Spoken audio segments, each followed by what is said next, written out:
நான் என்ன சொல்லிவிட்டேன், நீ ஏன் மயங்குகிறாய்? நான் என்ன சொல்லிவிட்டேன், நீ ஏன் மயங்குகிறாய்? உன் சம்மதம் கேட்டேன், ஏன் தலை குனிந்தாயோ? உன் சம்மதம் கேட்டேன், ஏன் தலை குனிந்தாயோ? என்ன சொல்லிவிட்டேன், நீ ஏன் மயங்குகிறாய்?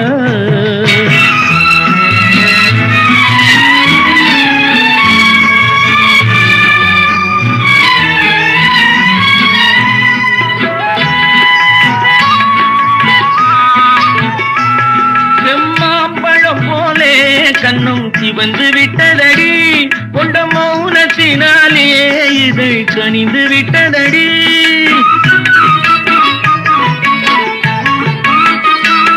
செம்மாம்பழம் போலே கண்ணும் சிவந்து விட்டதடி, கொண்ட மௌன